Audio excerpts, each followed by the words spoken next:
Another type of example you might see is a particle moving along the x-axis, which is exactly the same, except it's horizontal motion. So the particle is doing whatever it feels like along a horizontal line.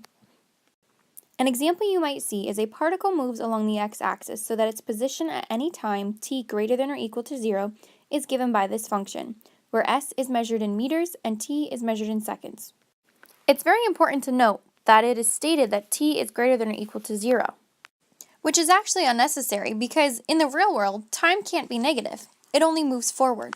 So anytime you're given a problem where you're given a negative time, all you have to say is there's no motion because time can't be negative.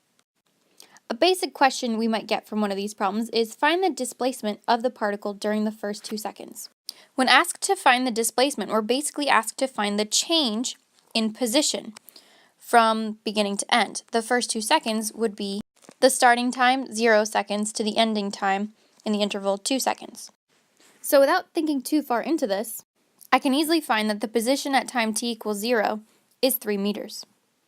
And similarly, I can find the position at time t equals 2 seconds to be -1 meters. This basically means it's 1 meter to the left of the origin. So if I want to find the change in position, I know it starts at 3 meters and ends up -1 meters. So that tells me that it moved -4 meters, or 4 meters left. So you probably could have solved this problem back in algebra. A change in position is basically where does it start, where does it end, so how much did it have to move to get there? Another type of question we might encounter with this problem is find the average velocity of the particle during the first 4 seconds. Now remember, velocity is how fast the position changes, but the key word here is average. We're not looking for instantaneous velocity, because instantaneous velocity is the derivative. If we're looking for average velocity, we take our total and divide by the time it took to get there. So change in distance over change in time. If we're looking to find the average velocity over the first 4 seconds, we need to take a look at our starting position and our ending position on that interval. And to find the average, we divide by the time it took. So I substitute 4 seconds into my position function and 0 seconds into my position function. This will give me my ending position, this will give me my starting position, and by subtracting them, I'm finding the change in distance. I get that the starting position was 3, the ending position at time t equals 4 seconds was also 3. So overall, the distance did not change, which means that the average velocity would be 0 meters per second. Now this does not necessarily mean that the object did not move at all. It just means that on average, because it started and stopped at the same point, its average velocity must have been 0. So it could have gone forward and then backward, but because it covered the same distance and ended back at its starting point, the velocity zeroed out. We could also be asked to find the instantaneous velocity at time t equals 4 seconds. Which means we'll be finding the derivative, because the derivative is the slope at a given point, not over an interval like average velocity. So to find the instantaneous velocity, we first have to take the derivative of position, which will give us a velocity formula.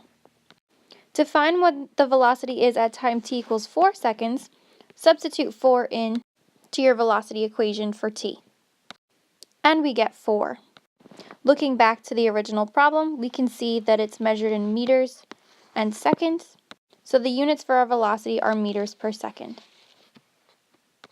Similarly, we might be asked to find the acceleration of the particle at time t equals 4. Acceleration is how fast the velocity changes, so we take the velocity formula and take the derivative of it. Or if we were to just start straight from the position function, we would have to take the second derivative in order to get acceleration. So the second derivative of our position function, or the first derivative of velocity, comes out to just 2.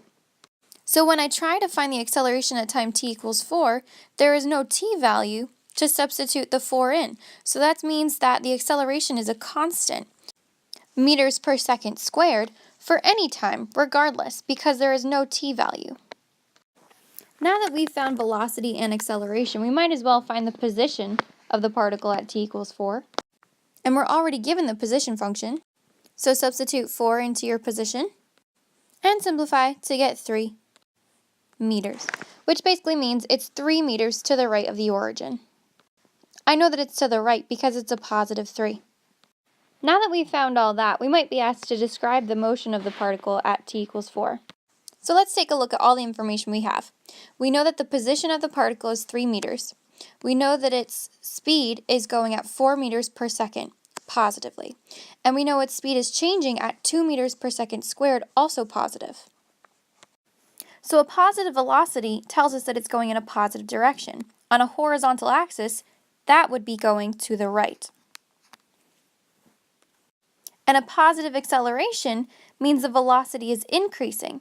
So because the object is going to the right and the acceleration is also positive, meaning it's increasing positively, that means that our object is speeding up because it's going in the positive direction and its acceleration is also positive. This might lead us to an interesting question. What would happen if the velocity was positive, so the object was going to the right, but the acceleration was negative? This is the case for our rock. When the rock is going up, it's got a positive velocity, but the acceleration due to gravity is pushing it back down, so that would be a negative acceleration. So what's the rock doing as it's going up? It's slowing down. This is caused by the fact that our velocity is positive and our acceleration is negative. Our velocity and acceleration are not the same sign. They're not both positive or both negative, which means that the object is slowing down. Let's say we change the velocity to negative but kept the acceleration negative. So this is another situation with the rock where after it's already gone to its highest point, now it's coming back down. So we have a negative velocity because the rock is moving down and a negative acceleration because gravity is pushing it back towards the ground. And as we know, the velocity at the top is 0, but once it hits the ground, it's got a very big velocity. So that means that when the velocity is negative and the acceleration is negative, our object is speeding up, but in the negative direction. And you can probably guess what would happen if we had a negative velocity, but a positive acceleration. Our object would be slowing down. So let's recap everything. If we have an object that's going forward, this means the velocity is positive. Going forward meaning moving up or moving to the right. At this point, there's not enough information to tell us what we know about the acceleration. If we have an object going backward, our velocity is now negative. And there is still not enough information to tell us what we know about acceleration. If our object is neither going forward nor backward, meaning it's stopped, the velocity must be 0, neither positive nor negative. So this could be a point where the object stops or where it reaches a maximum or minimum. And we still do not have enough information to tell us about acceleration. If we have an object that's speeding up, our velocity and acceleration could both be positive, so our object is speeding up in the positive direction, or our velocity and acceleration could both be negative, so our object would be speeding up in the negative direction. And if our object is slowing down, if our velocity is positive, then our acceleration would be negative. And if our velocity is negative, then the acceleration would be positive. So an object that's speeding up has velocity and acceleration that are the same sign. An object that's slowing down has velocity and acceleration that are opposite signs.